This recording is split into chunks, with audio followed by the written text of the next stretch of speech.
Eu não quero mais o seu dinheiro, Sr. Lacerda. Pode ficar com ele. A voz da jovem cuidadora Clara atravessou o mármore frio do imenso hall de entrada. As malas dela já estavam junto à porta, uma declaração final de sua desistência. Tibério Lacerda, o dono daquela casa e de um império empresarial, apenas observava, sentindo um cansaço que parecia ter se instalado em seus ossos. Era a quarta cuidadora em menos de 2 meses. A cena já era familiar. Eles são impossíveis, continuou a moça com o rosto vermelho, demonstrando raiva e pavor. Seus filhos não são normais. Eles não falam, não andam, só ficam parados olhando para o nada, ou então gritam e quebram tudo se você move um brinquedo do lugar. Isso não é trabalho para uma cuidadora, é para um hospício. Cada palavra era um golpe, mas Tibério não demonstrou reação. Ele aprendeu a absorver os ataques, a deixar que as acusações sobre seus filhos o atravessassem sem desmoronar ali mesmo, na frente de um estranho. Ele apenas esperou que ela terminasse. Quando o silêncio finalmente chegou, ele falou com a voz baixa e sem vida. Quitéria irá acompanhar você até o portão e acertar o pagamento. Clara o encarou por um segundo. Talvez esperando uma discussão, uma súplica. Não recebeu nada. Ela bufou, pegou as malas com um gesto brusco e saiu, batendo a porta com uma força que fez um vaso de cristal tremer sobre uma mesinha. O silêncio que se seguiu foi quase pior que os gritos. Era um silêncio pesado, carregado. Tibério fechou os olhos, medo e culpa. Eram seus companheiros constantes, as sombras que o seguiam por todos os cômodos daquela mansão no Jardim Europa, um lugar onde o luxo e a perfeição dos jardins não conseguiam esconder a tristeza que manchava as paredes. Há 1 ano, aquela casa tinha risadas. Tinha a voz de Isadora, sua esposa. Agora só tinha o vazio. Ele subiu as escadas devagar, cada degrau uma tarefa monumental. A culpa o esmagava. Ele era o CEO da Lacerda & Co., um homem que controlava negociações milionárias, que liderava milhares de funcionários, mas não conseguia proteger seus próprios filhos. Não conseguiu proteger Isadora do acidente que a levou. E agora não conseguia tirar Otto e Lino da prisão de silêncio em que viviam desde aquele dia. A porta do quarto de brincar estava entreaberta. Ele espiou. Os gêmeos de 5 anos estavam no chão sobre o tapete macio, exatamente como a cuidadora descreveu. Lino, o mais novo por 7 minutos, olhava fixamente para a janela, seus olhos grandes e escuros, perdidos em algum ponto do jardim. Ele parecia ter se desligado do mundo, uma defesa contra qualquer som ou movimento que pudesse assustá-lo. Sons de metal, principalmente, como o barulho do carro batendo. Do outro lado do tapete, Otto estava completamente concentrado em uma fileira de carrinhos de madeira. Ele os alinhava por cor, com uma precisão absoluta. Seus ombros pequenos estavam tensos.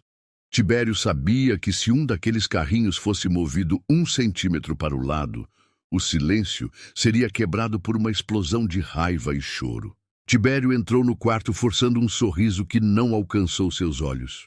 "Oi, meus filhos." Nenhuma resposta. Ele se ajoelhou perto de Otto. "Que carrinhos bonitos. Você está organizando eles?" Otto não se moveu.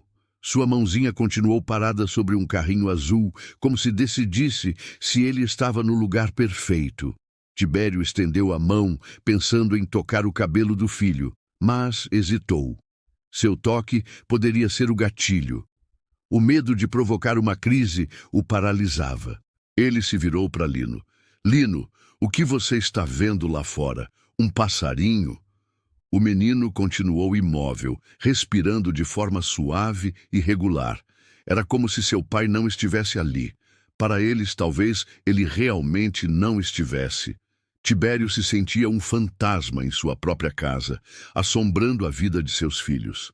A dor da perda de Isadora era uma ferida aberta, mas a dor de ver seus meninos assim, perdidos dentro de si mesmos, era uma agonia lenta e diária.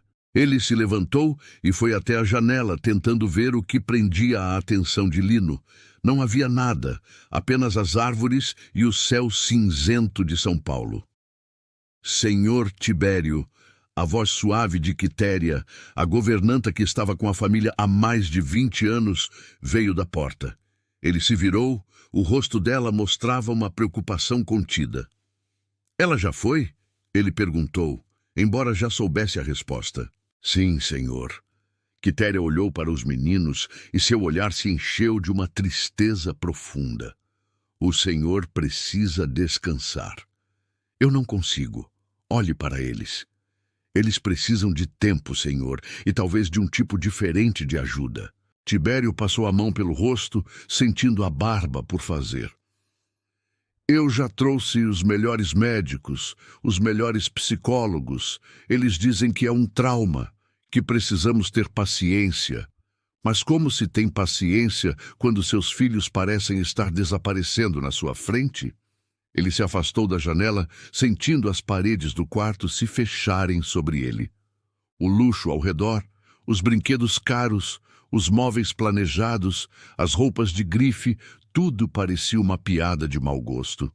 Ele daria tudo, cada centavo, para ouvir a voz deles de novo, para vê-los correr em sua direção quando chegasse do trabalho, para ser novamente apenas o pai deles e não o guardião de suas tristezas. Na manhã seguinte à demissão de Clara, Quitéria se sentou à mesa da cozinha muito antes de o sol nascer. Ela segurava uma xícara de café, mas não bebia. Seu olhar estava fixo na agenda de contatos aberta à sua frente. As agências de cuidadoras já não eram uma opção.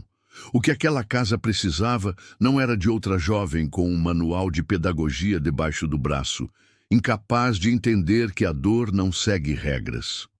A casa precisava de silêncio, de ordem, de uma presença que cuidasse dos espaços sem tentar invadir as pessoas. Ela pensou em Tibério, em sua agonia silenciosa. Pensou nos meninos, perdidos em seu mundo particular. A decisão se formou em sua mente com uma clareza serena. Ela não procuraria uma cuidadora.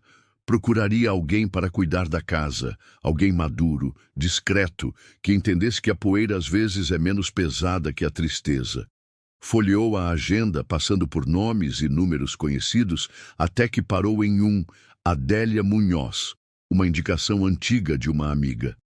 A nota ao lado dizia apenas, séria, eficiente, precisa de trabalho. A algumas dezenas de quilômetros dali, em um apartamento simples e impecavelmente limpo na Vila Buarque, Adélia Munhoz passava um pano úmido sobre o balcão da cozinha. A rotina era sua âncora, acordar, limpar, organizar. Eram movimentos que seu corpo fazia sem que sua mente precisasse se envolver demais. O pensamento era um território perigoso, um lugar onde a imagem de um menino sorridente de cabelos cacheados ainda a esperava. Bruno. Ela empurrou a memória para o fundo, como fazia todos os dias. O luto era uma caixa que ela mantinha fechada, mesmo sabendo que seu peso a acompanhava por toda parte. Quando o telefone tocou, o som pareceu cortar o silêncio da manhã. Ela atendeu com a voz calma e neutra. Alô? Senhora Adélia Munhoz? A voz do outro lado era educada, firme. Meu nome é Quitéria. Falo da parte de Maria do Carmo. Ela me passou seu contato para um serviço de limpeza. Adélia sentiu uma pequena ponta de alívio. O dinheiro estava acabando. Sim, sou eu. Bom dia. Em que posso ajudar? Eu sou a governanta de uma casa no Jardim Europa, explicou Quitéria, escolhendo as palavras com cuidado. É uma casa grande. O trabalho é de faxina geral de segunda a sexta, horário comercial. Mas eu preciso ser honesta, senhora Adélia. É uma casa que precisa de paz. O patrão é um homem bom, mas passa por um momento difícil. Adélia permaneceu em silêncio, ouvindo. Ela entendia o que não era dito. Casas grandes guardavam problemas grandes.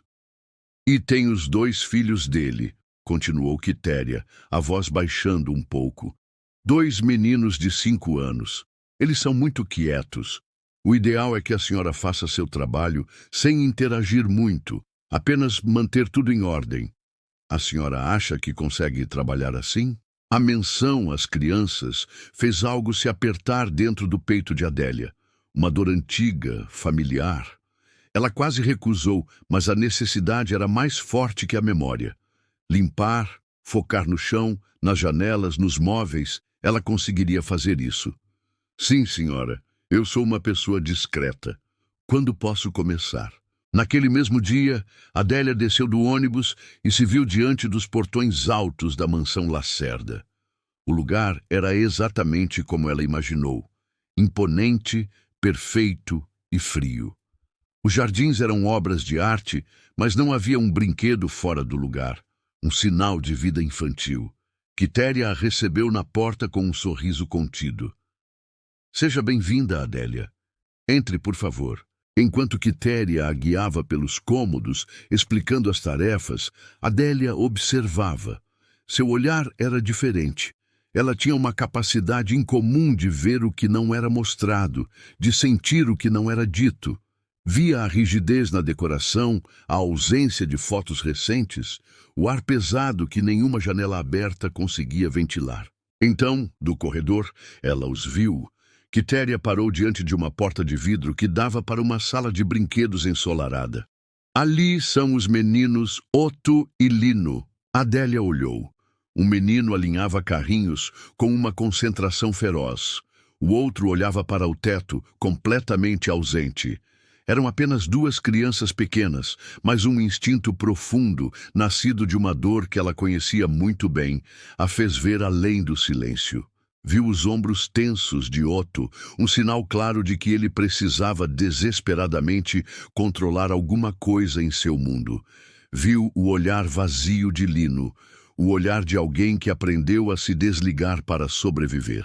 Seu coração deu um salto doloroso. Ela sentiu a atmosfera do lugar. Era um ambiente onde a calma parecia frágil, prestes a se quebrar a qualquer instante com o movimento errado. Uma pontada de náusea a atingiu. Era demais, parecido demais com o que ela um dia... Adélia, está tudo bem? Perguntou Quitéria, notando sua hesitação. Adélia piscou, forçando o rosto a voltar para uma expressão neutra. Ela se recompôs, agarrando-se à simplicidade de sua nova função com todas as forças. Sim, claro, desculpe. A casa é muito grande, só isso, mentiu. Por onde a senhora quer que eu comece a limpeza? Quitéria pareceu satisfeita com a resposta. Pode começar pela cozinha. Vou mostrar onde ficam os produtos. Adélia concordou, aliviada, por se afastar daquela porta de vidro. Seu trabalho era com baldes e panos, não com as tristezas de uma família que ela não conhecia. E era exatamente assim que as coisas precisavam continuar. O primeiro dia de trabalho de Adélia na mansão Lacerda foi uma imersão em um silêncio organizado e frágil. Ela se movia pelos cômodos como uma sombra, armada com panos e produtos de limpeza, focada em sua tarefa. Quitéria havia sido clara. A discrição era fundamental. Adélia pretendia honrar o acordo. Ela estava ali para limpar superfícies, não para decifrar pessoas. Mas os meninos estavam por toda parte, mesmo quando não eram vistos. A presença deles estava na ordem intocável dos brinquedos, na comida mal tocada na cozinha, nas portas que permaneciam sempre entreabertas. Naquela primeira tarde, enquanto espanava uma estante na sala de estar, ela teve um vislumbre do mundo de Otto. O menino estava no tapete, criando uma cidade com blocos de madeira. A estrutura era perfeitamente simétrica, cada peça alinhada com uma precisão matemática. Adélia, ao se esticar para alcançar o topo da estante, esbarrou com o cotovelo em um pequeno soldado de chumbo que guardava a entrada da cidade de blocos. A peça tombou com um baque suave. O efeito foi imediato e desproporcional. O silêncio foi rompido por um grito agudo, um som de pura angústia que não parecia caber em um corpo tão pequeno. Otto se encolheu no chão. As mãos sobre as orelhas, o rosto vermelho. Não era uma birra, era pânico. Quitéria apareceu em segundos, o rosto cansado de quem já viveu aquela cena centenas de vezes. Ela não olhou para Adélia, mas para o menino. Calma, meu bem, calma. Já vamos arrumar. Com movimentos lentos e cuidadosos, ela se ajoelhou, pegou o soldado de chumbo e o colocou exatamente no mesmo lugar, na mesma posição. Aos poucos, os gritos de Otto diminuíram até se transformarem em soluços baixos. Ele não olhou para nenhuma das duas, apenas fixou os olhos no soldado, agora de volta ao seu posto, e sua respiração começou a se acalmar. Quitéria se levantou e falou com Adélia em um sussurro, enquanto o menino ainda se recuperava do susto. Não se preocupe, não foi sua culpa.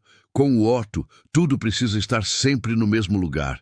É o jeito dele de manter as coisas seguras. Adélia apenas concordou com a cabeça, o coração apertado. Ela sentiu uma pontada de reconhecimento naquela necessidade de ordem, na tentativa desesperada de controlar um pequeno pedaço do mundo, quando todo o resto parecia ter desmoronado. Mais tarde, o mundo de Lino se revelou. Adélia estava na cozinha polindo a bancada de aço quando um entregador deixou cair uma caixa de metal no pátio de serviço. O barulho foi alto, um estrondo que fez Adélia se sobressaltar. Do seu lugar na sala, Lino, que estava sentado no sofá olhando um livro de figuras sem realmente vê-lo, enrijeceu. Adélia olhou para ele instintivamente. O menino não gritou como o irmão. Ele fez o oposto. Seus ombros se encolheram. Seus olhos se arregalaram por um instante com um terror profundo. E então, como uma vela sendo apagada, ele se apagou. O olhar ficou vago, o corpo perfeitamente imóvel. Ele se desligou, viajando para um lugar seguro dentro de si mesmo, longe do som que o lembrava do acidente. Quando Quitéria passou pela sala minutos depois, viu o estado do menino e apenas suspirou. "Ah, Lino! Esses barulhos o assustam muito", disse ela para Adélia em um tom de explicação triste. "Ele fica assim por um tempo, depois volta." Adélia observou o menino, sentindo uma imensa compaixão. Enquanto a dor de Otto explodia para fora, a de Lino implodia, deixando um vazio assustador em seu lugar. Eram dois irmãos gêmeos, respondendo ao mesmo trauma de formas opostas, cada um preso em sua própria ilha de sofrimento. No final do dia, enquanto guardava seus materiais, viu Tibério chegar. Ele não parecia o CEO de uma grande empresa, mas sim um homem carregando o peso do mundo. Ele foi direto para a sala onde os meninos estavam. Adélia o observou de longe.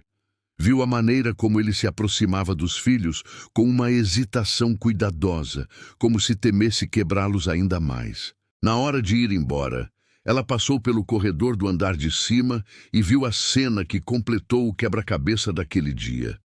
Tibério estava no quarto dos meninos, acendendo duas pequenas luminárias, uma ao lado de cada cama. A luz era suave, amarelada, mas ele não apagou a luz principal do quarto. Ao sair, ele não fechou a porta por completo, deixando uma fresta generosa. A luz do corredor também ficou acesa. O medo morava naquela casa. Era um morador permanente que não ia embora quando o sol se punha. Ele dormia nos quartos com as luzes acesas e as portas abertas, um lembrete constante de que a escuridão e o silêncio completo eram perigosos demais para se enfrentar. Caminhando para o ponto de ônibus, de volta para sua vida e seu próprio luto silencioso, Adélia não conseguiu se livrar das imagens dos meninos. Ela não queria sentir aquilo, aquela conexão, aquela dor que parecia um reflexo da sua. Mas era tarde demais.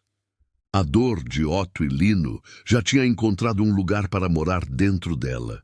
A imagem dos meninos, cada um perdido em sua ilha particular de dor, acompanhou Adélia durante toda a noite. Em seu pequeno apartamento, onde o silêncio era uma escolha e não uma doença, ela repassou cada detalhe da mansão Lacerda. A luz fria e quase hospitalar dos quartos, as portas que batiam com as correntes de ar, o eco dos passos no mármore. O mundo dos meninos era um campo minado de estímulos agressivos. Ela se deitou, mas o sono não veio. Uma parte dela, uma parte que ela tentava silenciar há anos, começou a sussurrar. Não era seu trabalho. Ela sabia. Ela era a faxineira. Seu dever era com o brilho do chão e a ausência de pó nos móveis. Mas a imagem de Lino se apagando e de Otto explodindo em pânico não a deixava em paz. Aquela parte adormecida dela não falava em diagnósticos ou terapias. Falava em coisas mais simples, em conforto, em segurança. E talvez, ela pensou, arrumar a casa também significasse arrumar o ambiente para ser um pouco mais gentil. Com essa justificativa, com esse disfarce, ela finalmente conseguiu fechar os olhos. No dia seguinte, Adélia chegou para trabalhar com uma nova determinação. Suas ações eram pequenas, quase invisíveis, sempre sob o pretexto de uma organização mais eficiente. Ela começou pela iluminação. Encontrou Quitéria na cozinha enquanto a governanta organizava o cardápio da semana. Dona Quitéria, com licença, começou Adélia, com seu tom de voz sempre respeitoso. Eu notei que algumas lâmpadas da casa têm uma luz muito branca, muito forte. Ontem, quando o dia escureceu, o ambiente ficou um pouco frio. Às vezes, uma luz mais amarelada, mais quente, deixa o lugar mais aconchegante, não acha? Ajuda a acalmar a vista. Quitéria a olhou, um pouco surpresa com a observação. É verdade, Adélia. Nunca parei para pensar nisso. É tudo tão automático. O Sr. Tibério certamente não se importaria com a troca. Com essa permissão, Adélia encontrou lâmpadas de luz quente no depósito e, ao longo do dia, enquanto limpava os quartos, fez a troca no quarto dos meninos e na sala de brinquedos. A mudança era sutil, mas o brilho agressivo deu lugar a um tom dourado e suave. Depois, ela cuidou dos ruídos. Na sala de jantar, as cadeiras arrastavam no chão de madeira com um som agudo. Adélia, com a desculpa de que isso pode riscar o verniz, passou a manhã colando pequenos discos de feltro em cada pé de cadeira. A porta da biblioteca, que batia com o vento, ganhou um peso de porta discreto que ela encontrou em um armário. Para não estragar a parede, Dona Quitéria, explicou, e a governanta apenas concordou, satisfeita com tamanha atenção aos detalhes. Seu projeto mais ousado veio à tarde. Em um canto da sala de brinquedos que parecia pouco usado, Adélia criou o que para si mesma chamou de estação de calma. Ela limpou o local e estendeu um pequeno tapete de lã incrivelmente macio ao toque. Depois, arrumou em uma cesta de vime alguns objetos que encontrou durante a limpeza. Uma pedra de rio lisa e pesada, um retalho de veludo azul, uma escova com cerdas muito suaves e uma pinha seca. Quando Quitéria passou e viu, Adélia logo se adiantou. Ah, eu estava limpando o armário do corredor e achei essas coisas guardadas. Pensei que os meninos poderiam se distrair um pouco com elas aqui neste cantinho. Se a senhora achar que não é bom, eu guardo de novo. Deixa aí, Adélia, não faz mal nenhum, disse Quitéria dando de ombros. A peça final de sua estratégia silenciosa foi o quadro de previsibilidade. Ela comprou uma pequena lousa magnética e alguns ímãs com desenhos simples. Apresentou a ideia para Quitéria com o pretexto de se ajudar. Sabe, Dona Quitéria, a casa é tão grande e com tantas rotinas que às vezes eu me perco no que preciso fazer em seguida. Pensei em fazer um quadro simples com desenhos, só para a gente se organizar melhor. Ela mostrou os ímãs, um sol para a manhã e as brincadeiras, um prato para a hora do almoço, uma banheira para o banho, uma lua para a hora de dormir. Ajuda até a mim a não me esquecer de nada. Era a desculpa perfeita. Parecia apenas o zelo de uma funcionária organizada, mas o verdadeiro propósito era dar a Otto e Lino um mapa do dia, uma forma de antecipar as transições que tanto os desestabilizavam. No final daquele dia, Adélia viu o primeiro resultado, minúsculo, quase imperceptível. Otto, antes de ir para o jantar, parou e olhou para o quadro, onde o ímã de prato estava ao lado do ímã de sol. Ele não surtou quando Quitéria o chamou, apenas se levantou e foi um pouco menos tenso. Mais tarde, de longe, Adélia viu Lino, que parecia agitado, caminhar lentamente até o canto do tapete macio. Ele se sentou e pegou a pedra lisa, sentindo seu peso e sua textura na palma da mão.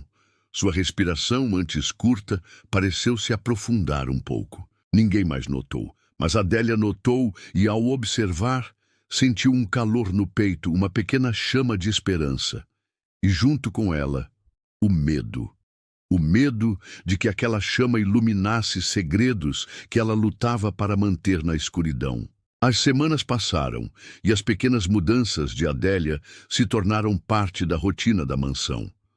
A casa estava visivelmente mais calma. As luzes suaves, os ruídos amortecidos e o quadro de horários na cozinha trouxeram uma camada de previsibilidade que diminuiu a frequência e a intensidade das crises de Otto.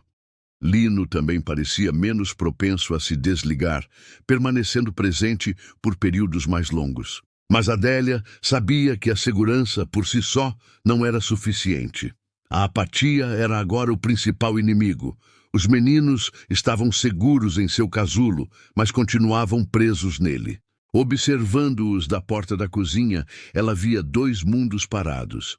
Otto no chão, construindo e reconstruindo a mesma fortaleza de blocos. Lino na poltrona, com o olhar perdido no jardim. A dor a atingiu com força. Uma lembrança de como a alegria de uma criança é feita de movimento, de descoberta, de barulho. Seu filho, Bruno, tinha sido um pequeno furacão. A quietude dos gêmeos era antinatural. Ela decidiu que precisava dar um passo adiante, um passo arriscado. Precisava introduzir o movimento em suas vidas, mas de uma forma que parecesse orgânica. Uma brincadeira. Em um momento em que Quitéria passava apressada pela sala com uma pilha de roupas, Adélia a abordou. Dona Quitéria, eu estava pensando... Os meninos ficam tão quietinhos. Pensei em algumas brincadeiras, coisas bobas para fazer enquanto eu arrumo, para quebrar um pouco o silêncio e gastar a energia deles. Quitéria parou, a mente claramente em outras tarefas. Faça o que achar melhor, Adélia, desde que não os agite demais. Você tem se mostrado muito sensata. Era a permissão vaga de que Adélia precisava. E assim ela começou, sempre em momentos em que estava a sós com os meninos. Quando notava Otto ficando tenso com seus brinquedos, ela começava o jogo do comandante em voz baixa, como se falasse consigo mesma. Comandante Adélia se preparando, puxando o ar em 3 segundos, segurando por 4, soltando o ar bem devagar. Após alguns dias, ela percebeu que a respiração do menino começava a seguir o ritmo da dela, de forma quase imperceptível, acalmando-o antes que a crise se instalasse.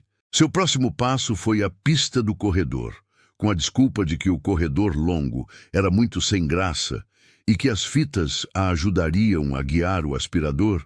Ela criou o caminho colorido. Em um momento de silêncio, quando estava limpando os vidros da sala, ela viu de relance. Lino, o observador, se arrastou até a fita amarela e traçou o contorno dela com o dedo. Otto, o menino da ordem, ficou intrigado e começou a alinhar seus carrinhos ao longo da fita vermelha. Ninguém mais viu, apenas Adélia. A maior ousadia veio em uma tarde na cozinha. Ela estava sozinha com os meninos, preparando a massa de um bolo. Eu preciso de ajuda, anunciou ela em um tom divertido. Preciso de heróis da cozinha para uma missão muito importante. Ela colocou uma tigela de plástico na bancada mais baixa da cozinha. A missão de vocês é segurar esta tigela com muita força enquanto eu coloco a farinha. Mas heróis precisam ficar em pé para terem super força. Lino hesitou. Mas Otto, atraído pela ideia da missão, se arrastou até a bancada. Com um esforço visível, ele se apoiou primeiro nos joelhos e depois, agarrando-se à bancada, impulsionou o corpo para cima. Suas pernas tremeram violentamente, mas ele se manteve firme, os olhos fixos na tigela. Adélia prendeu a respiração. Aquele era um gesto que ela tinha certeza que não acontecia naquela casa há mais de um ano. Otto ficou de pé por 5 longos segundos. Vendo o irmão, Lino o imitou. Ele se ergueu, mais instável, e ficou em pé por talvez 3 segundos antes de suas pernas cederem e ele voltar a se sentar no chão. Mas ele havia tentado. O coração de Adélia batia descontrolado. Ela continuou a brincadeira como se nada extraordinário tivesse acontecido, elogiando seus valentes heróis. Minutos depois, usou um carrinho de brinquedos leve para criar a entrega especial. Tenho uma entrega secreta para fazer na sala, disse ela, colocando um único biscoito no carrinho. Quem pode me ajudar a levar este tesouro? Otto empurrou o carrinho, usando-o como um andador improvisado. Ele deu alguns passos arrastados, mas determinados. Eram passos. Lino o seguiu com a mão no ombro do irmão, como se buscasse coragem. Quando terminaram, os meninos voltaram para seus cantos silenciosos, como se nada tivesse acontecido. Ninguém mais na casa sabia. Não havia testemunhas. O segredo era apenas de Adélia. E enquanto ela limpava a farinha do balcão, sentiu uma onda de esperança tão forte que era quase dolorosa. As vitórias eram reais, e com elas, o perigo, pois cada passo trêmulo dos meninos era um passo que a afastava de seu disfarce de faxineira e a aproximava perigosamente de quem ela era antes de Bruno. Os dias na mansão Lacerda começaram a encontrar um novo ritmo, uma melodia suave que tocava por baixo do silêncio habitual. As vitórias de Adélia, conquistadas em segredo, começaram a se acumular. Pequenas pedras que, juntas, construíam a fundação de algo novo. Eram momentos que só ela via, tesouros que guardava para si com uma mistura de euforia e pavor. Ela via Otto, que antes não tolerava o toque de seus joelhos no chão, agora passar longos minutos ajoelhado sobre a pista do corredor, concentrado em alinhar seus carrinhos ao longo da fita azul. Ele sustentava o próprio peso por períodos cada vez maiores, o esforço esquecido em nome da ordem que tanto amava. Com Lino, Adélia inventou a caça ao tesouro com adesivos. Ela colava pequenas estrelas brilhantes e texturizadas em lugares baixos e inesperados, no pé de uma cadeira, na parte de baixo de uma mesa, na estante de livros. Depois, em tom de segredo, dizia: Lino, acho que vi um tesouro brilhando perto do sofá. Você consegue pegar para mim? E Lino, motivado pela curiosidade, se inclinava, apoiava as mãos no chão para se equilibrar e, para alcançar o adesivo, firmava a planta de um dos pés no tapete. Um movimento fundamental que ele não fazia há mais de um ano. Ele pegava o adesivo, olhava para ele em silêncio e o colava na própria mão. Uma pequena conquista invisível para o resto do mundo. As consequências dessas vitórias secretas, no entanto, começaram a transbordar para a vida da casa. Quitéria foi a primeira a verbalizar a mudança. Em uma tarde, enquanto tomava um rápido café com Adélia na cozinha, a governanta a olhou com uma curiosidade genuína. Sabe, Adélia, pode ser só impressão minha, mas os meninos parecem melhores. Adélia sentiu um arrepio, mas manteve o rosto sereno, como se estivesse apenas ouvindo uma observação casual. Melhores como, dona Quitéria? Eu não sei explicar direito, disse a governanta pensativa. As crises do Otto, quando acontecem, parecem mais curtas, e o Lino, ele comeu quase todo o almoço ontem. E hoje eu tenho a impressão de que eles estão dormindo um pouco mais profundamente. A casa parece mais leve. Adélia ofereceu um sorriso discreto, desviando o mérito. Fico feliz em ouvir isso.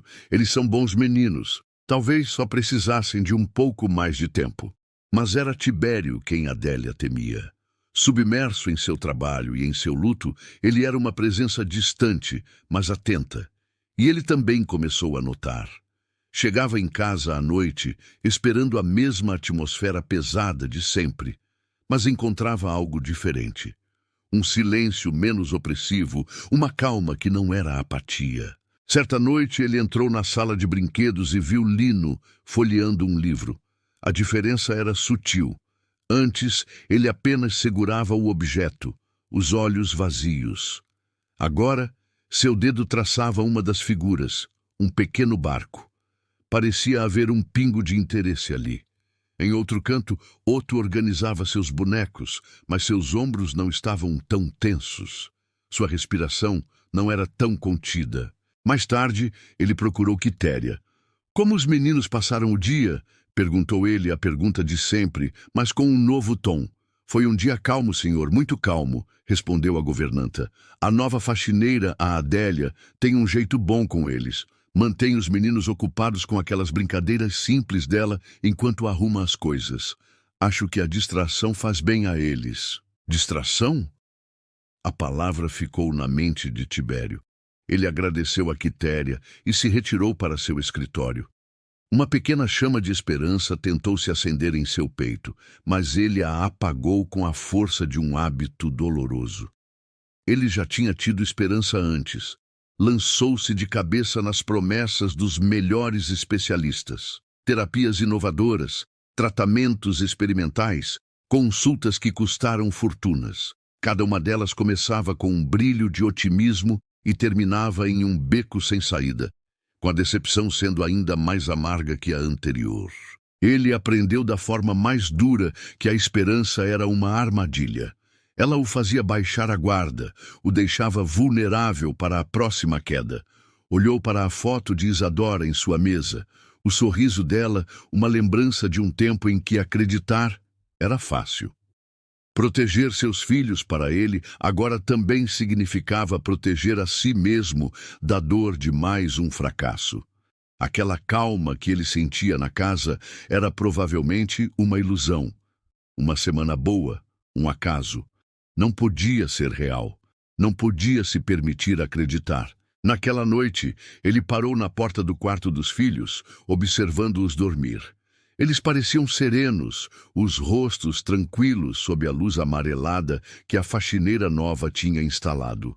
Uma parte dele, uma parte que ele odiava, queria desesperadamente acreditar que aquilo era o começo de algo, mas o medo era maior. O medo de se iludir de novo o mantinha paralisado. Ele fechou a porta, escolhendo a segurança de sua tristeza conhecida, em vez da aterrorizante vulnerabilidade de uma nova esperança. A tarde estava se desenrolando como a mais promissora de todas. Na cozinha, o ar estava preenchido não por silêncio, mas por uma concentração pacífica. Otto estava de pé junto à bancada baixa, na missão dos heróis da cozinha. Suas pernas ainda tremiam, mas ele já conseguia se manter firme por quase 10 segundos.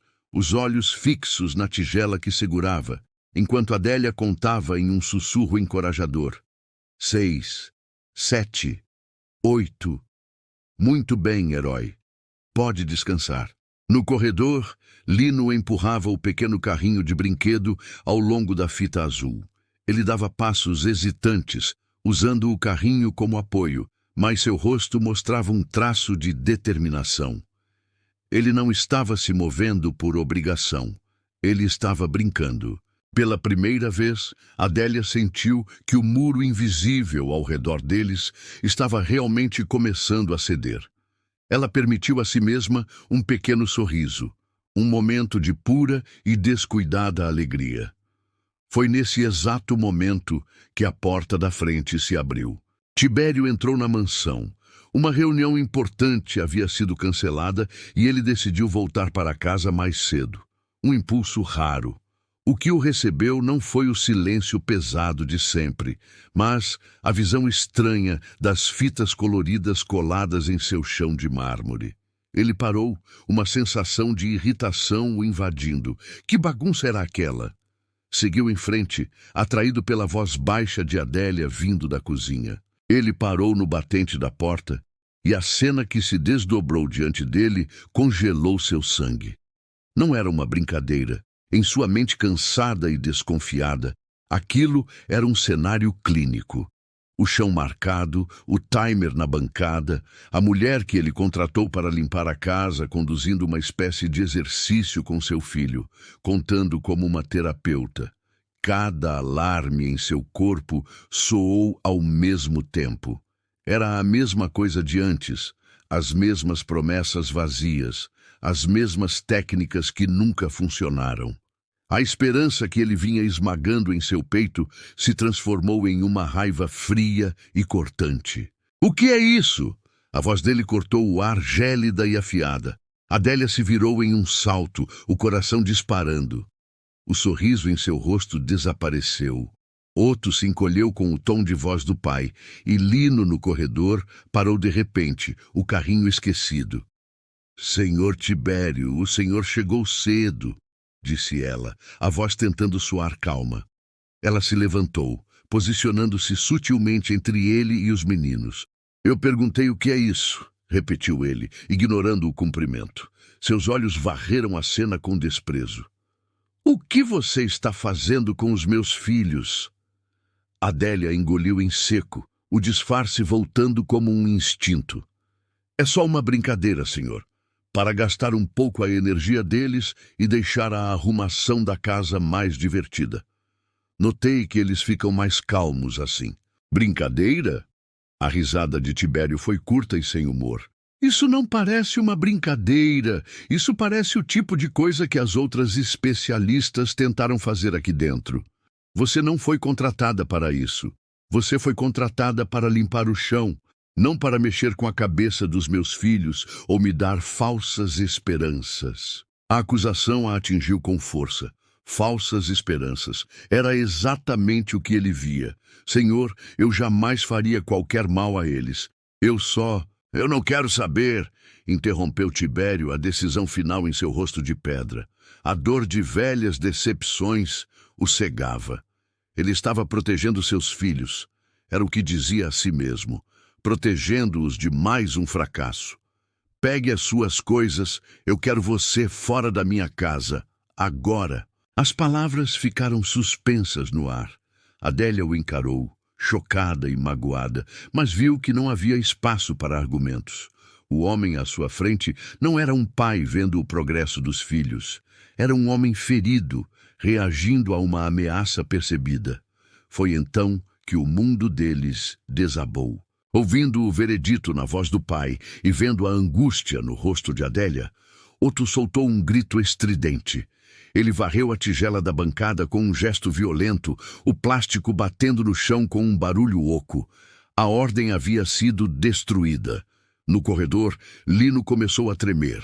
Seus olhos se arregalaram em puro terror e então, como se uma luz interna fosse desligada, ele ficou completamente imóvel. O rosto, uma tela em branco. Ele tinha se desconectado. A calma que Adélia levara semanas para construir foi aniquilada em menos de 1 minuto. O corredor, que era uma pista de esperança, agora parecia um campo minado. O silêncio voltou, mas desta vez era um silêncio de pânico e desolação. Com o coração partido, Adélia foi até o pequeno armário, pegou sua bolsa e seu casaco. Ela olhou uma última vez para a cena, para o menino que gritava, para o menino que tinha se transformado em pedra e para o pai, de pé no meio do caos que ele mesmo criou, convencido de que tinha feito a coisa certa. Ela se virou e saiu, fechando a porta da frente suavemente atrás de si, deixando a família Lacerda se afogar de volta na escuridão. Assim que a porta se fechou atrás de Adélia, a frágil paz da mansão Lacerda se estilhaçou por completo. Tibério ficou paralisado no meio da sala, o grito de Otto perfurando seus ouvidos, a imobilidade de Lino sendo uma acusação silenciosa. Por um momento, ele se agarrou à sua convicção. "É só o estresse da situação", disse a si mesmo. "Eles vão se acalmar. Eu fiz a coisa certa. Eu os protegi." Mas as horas que se seguiram provaram o contrário. A crise de Otto não passou. Ela se transformou em um lamento baixo e contínuo que se arrastou pela noite. Ele não tocou no jantar. Lino foi carregado para a cama por Quitéria, seu corpo mole como o de um boneco de pano, seus olhos abertos, mas vazios. Na manhã seguinte, a casa acordou pior. A atmosfera não era mais de calma ou de tristeza, era de um desespero opressivo. Tibério, que mal havia dormido, encontrou Otto na sala, mas ele não estava com seus blocos. Os brinquedos, que antes eram seu santuário de ordem, estavam espalhados pelo tapete, abandonados. O menino estava encolhido em um canto, recusando-se a olhar para qualquer pessoa. Na mesa do café da manhã, o prato de Otto ficou intocado. "Filho, você precisa comer só um pouco", pediu Tibério, a voz mais suave do que se sentia. Otto virou o rosto, o gesto uma rejeição absoluta. A situação de Lino era ainda mais alarmante. Ele não havia saído da cama. Quitéria tentou levá-lo ao banheiro, vesti-lo, mas o menino permanecia deitado, virado para a parede. Seu refúgio dentro de si mesmo tinha se tornado uma fortaleza impenetrável. O dia se arrastou como uma tortura. Tibério cancelou suas reuniões, incapaz de sair de casa. Ele andava de um lado para o outro, a impotência o consumindo. Tentou de tudo. Ofereceu brinquedos novos, prometeu passeios, até mesmo levantou a voz em um momento de pura frustração. Algo de que se arrependeu no instante seguinte. Nada. Era como se a partida de Adélia tivesse levado com ela a chave que abria o mundo dos seus filhos. No final da tarde, a tensão entre ele e Quitéria era quase insuportável. "Ele não comeu nada o dia inteiro, Quitéria", disse Tibério, a voz carregada de pânico. "E Lino não se mexe. Talvez eu deva chamar um médico." Quitéria, que limpava a cozinha com uma eficiência silenciosa e julgadora, parou e olhou para ele. "O médico vai receitar um remédio, senhor, mas o que eles sentem não se cura com remédio." Ela fez uma pausa antes de proferir as palavras que Tibério não queria ouvir. Talvez eles sintam falta dela, das brincadeiras. Ele não respondeu, apenas deu as costas e subiu para o quarto dos meninos. O comentário de Quitéria era uma pontada direta em sua culpa. A noite caiu, e com ela, um silêncio doentio. Tibério colocou Otto na cama, um corpo rígido e sem reação. Depois, foi até a cama de Lino e o cobriu. O menino ainda na mesma posição. Sentindo-se um completo fracasso, ele começou a arrumar a bagunça de brinquedos que Otto havia deixado no chão. Foi um gesto automático, a necessidade de impor alguma ordem em meio ao caos. Foi então que ele viu, caído atrás da mesinha de cabeceira, um pedaço de papel amassado. Ele o pegou. Era um desenho. As linhas eram infantis, tortas, mas a imagem era inconfundível. Havia duas figuras pequenas, uma com o cabelo espetado como o de Otto, a outra um pouco menor. No meio delas, uma figura mais alta, com cabelos compridos e um grande sorriso, estava de mãos dadas com as duas crianças. Acima da cena, uma frase estava escrita com letras trêmulas e desiguais. "A casa fica calma com ela." E ao lado da figura alta, quase como um segredo, as letras dele. Tibério se sentou no chão, o papel tremendo em suas mãos. O ar sumiu de seus pulmões. Aquela não era a análise de um especialista, não era a opinião de uma cuidadora. Era um boletim vindo diretamente do coração de seus filhos. A verdade pura e simples em um pedaço de papel. E com a verdade veio a clareza, uma clareza devastadora. Ele não havia demitido Adélia para proteger Otto e Lino. Ele a demitiu para se proteger. Ele viu nela um sucesso que ele, com todo o seu dinheiro e poder, não conseguiu comprar. Viu uma esperança que ele não tinha mais coragem de sentir.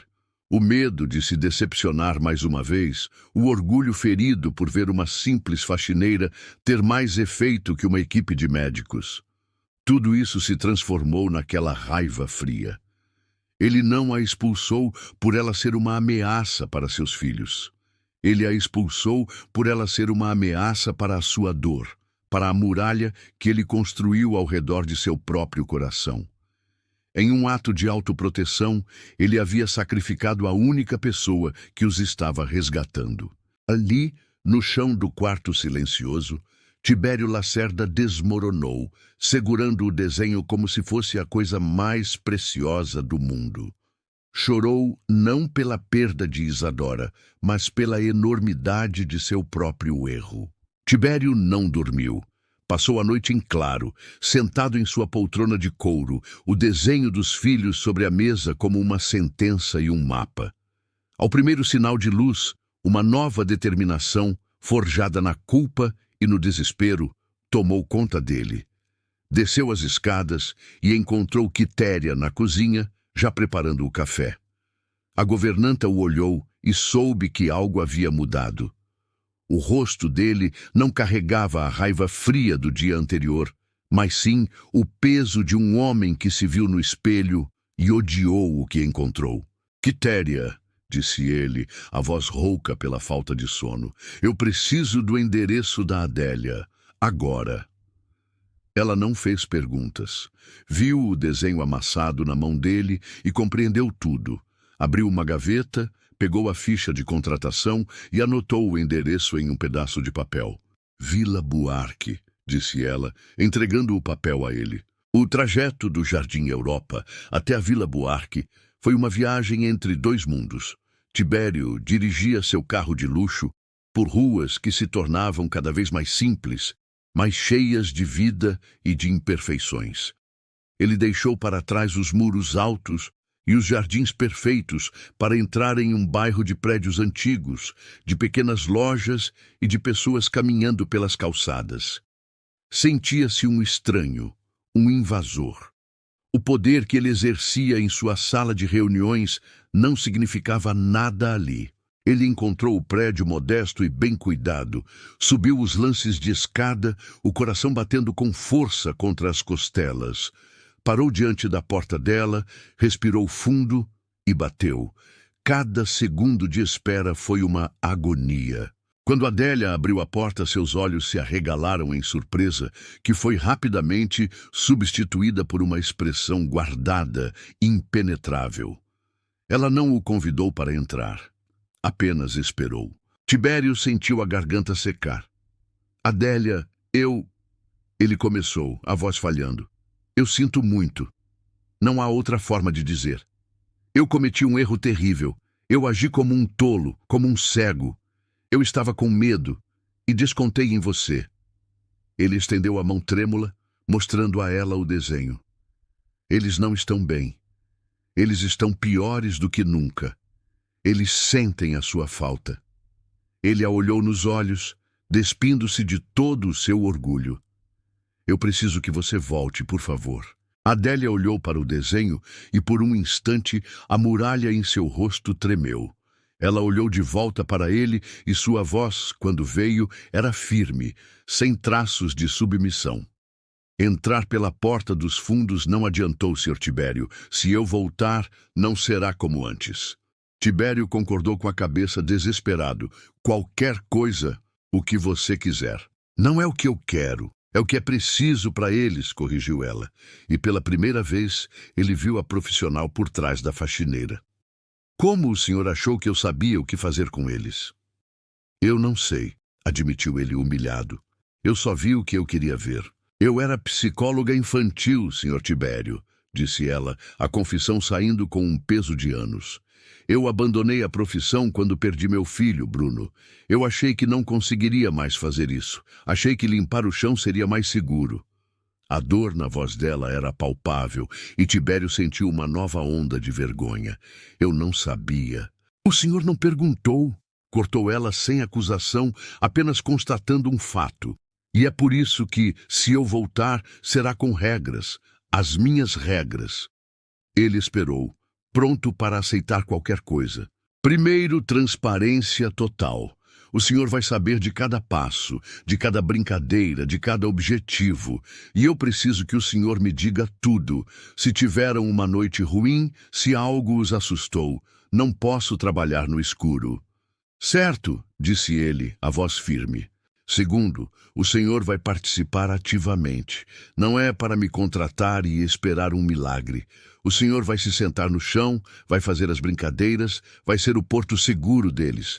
Eles precisam do pai, não de mais uma especialista. Eu vou, prometeu ele. Terceiro, sem promessas de cura. Eu não vou prometer que eles vão andar ou falar amanhã. O que eu posso prometer é que vamos trabalhar por 1% de melhora a cada dia. 1 segundo a mais em pé, uma crise mais curta. Metas pequenas, possíveis e reais.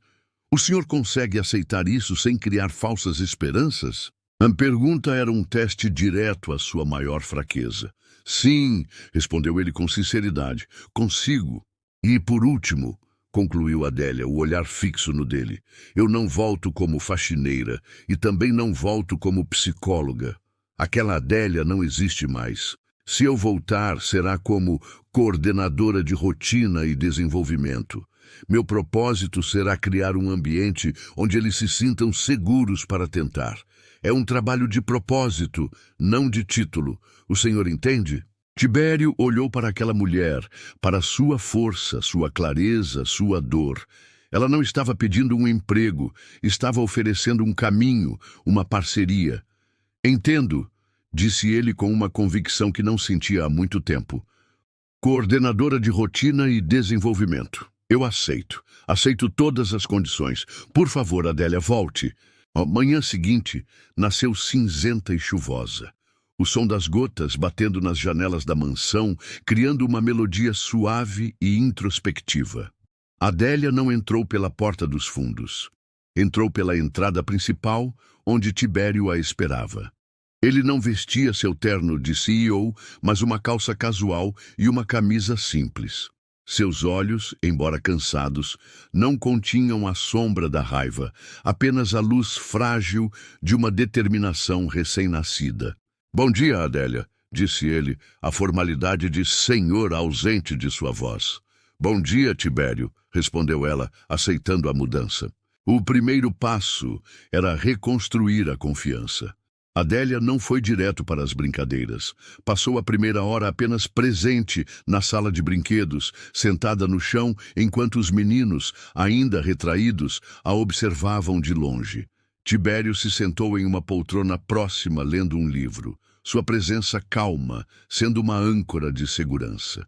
Depois de um tempo, Adélia começou a cantarolar uma canção de ninar.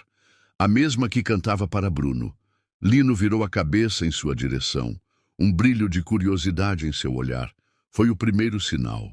Com a paciência de quem entende que a cura é um processo lento, Adélia pegou o rolo de fita adesiva colorida. Vamos reconstruir nossa pista, disse ela, mais para si mesma do que para os outros. Tibério se levantou. Eu ajudo. Juntos, sob o olhar atento dos gêmeos, eles refizeram o caminho de fitas no corredor de mármore. O ato de refazer a pista era simbólico. Eles estavam reconstruindo o caminho da esperança que havia sido quebrado. Quando terminaram, Adélia olhou para Tibério. Seu coração batia forte, mas sua voz era firme. Era a hora do teste final do novo pacto. Agora é a sua vez. O Senhor será o tesouro no final da pista. O que eu faço? Perguntou ele, a voz cheia de uma humildade que ela nunca tinha ouvido. Ajoelhe-se ali, instruiu ela, apontando para um lugar a uns 3 passos de distância do fim da fita, e espere por eles com os braços abertos. Tibério foi sem hesitar. Ele se ajoelhou no chão frio, um homem acostumado a comandar impérios, agora reduzido à posição mais vulnerável de todas, um pai esperando por seus filhos. Ele abriu os braços, o rosto uma tela de medo, amor e uma súplica silenciosa. Adélia se aproximou dos meninos e pegou o pequeno carrinho de brinquedo.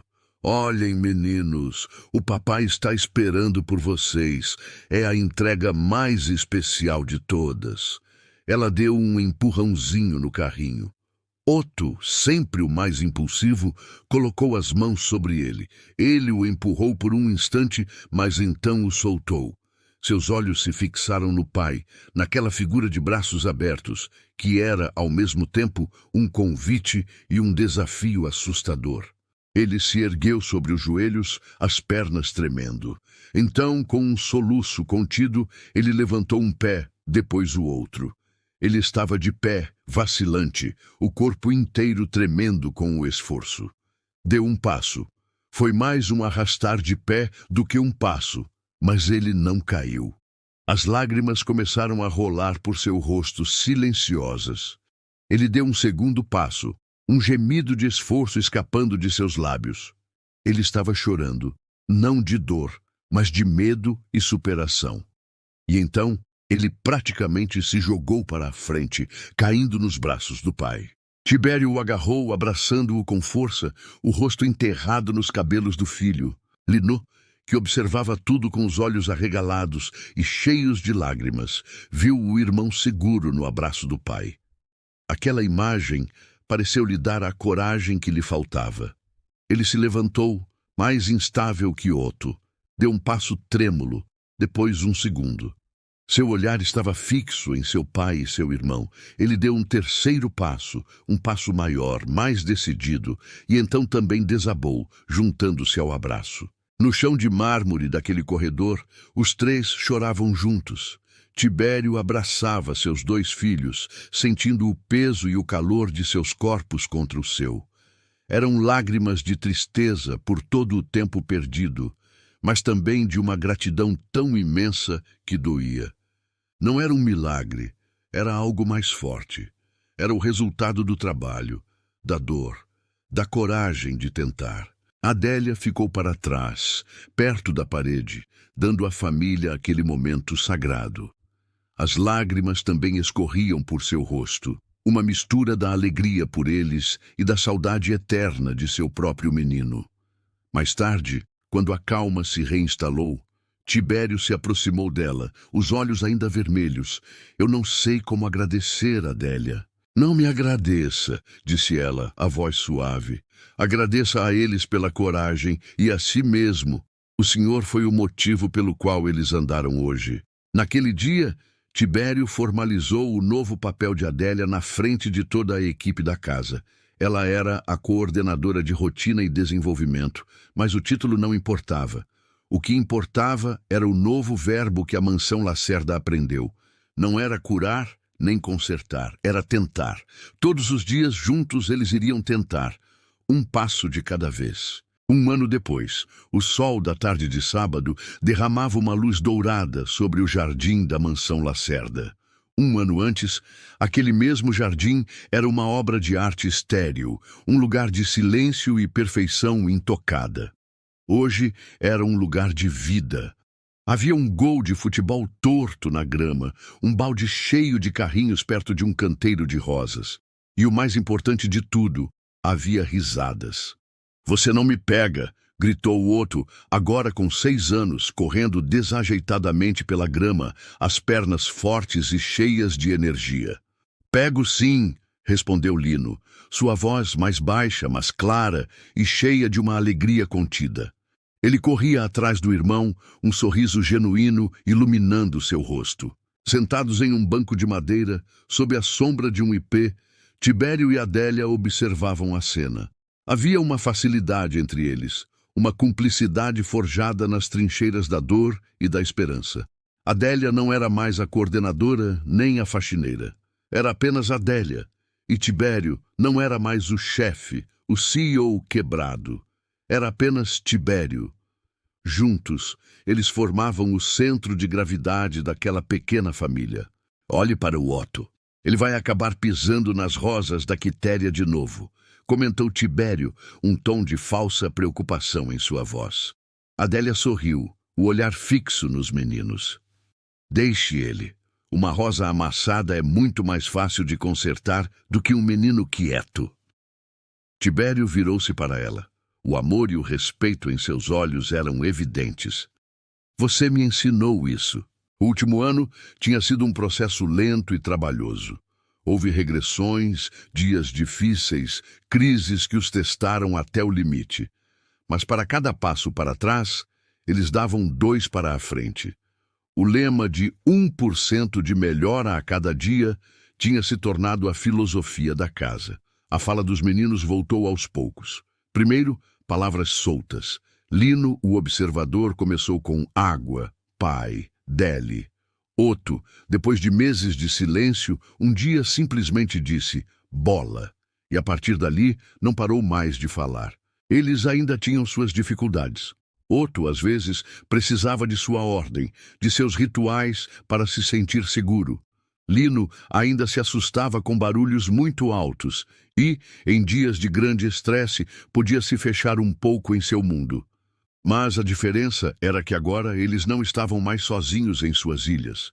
Tinham um ao outro, tinham Adélia e, acima de tudo, tinham um pai que aprendeu a se ajoelhar no chão, a ouvir e a ter os braços sempre abertos. Isadora ia adorar ver o Lino tão corajoso, disse Tibério, a menção ao nome da falecida esposa, agora trazendo uma nostalgia doce, não uma dor aguda. Ele tem o sorriso dela, concordou Adélia com suavidade. E ele tem o pai dele para lhe dar coragem. Ela também pensava em Bruno. Via um pouco dele na energia caótica de Otto, na curiosidade silenciosa de Lino. A dor da perda nunca desaparecia por completo, mas tinha mudado de forma. Não era mais um buraco vazio em seu peito. Tinha se transformado em uma sabedoria, em uma capacidade de amar e de curar que ela pôde oferecer a outra família. Ao ajudar a curar os filhos de Tibério, ela também encontrou um caminho para curar a si mesma. Mais tarde, os meninos correram até eles. Pai, a gente pode comer bolo de chocolate? Perguntou Otto, sem fôlego. Agora? Perguntou Tibério, olhando para Adélia. Acho que uma exceção não vai fazer mal, disse ela, piscando para os meninos, que comemoraram. Enquanto caminhavam de volta para a casa, Lino, em um gesto que se tornara comum, deslizou sua mão pequena para dentro da mão de Adélia.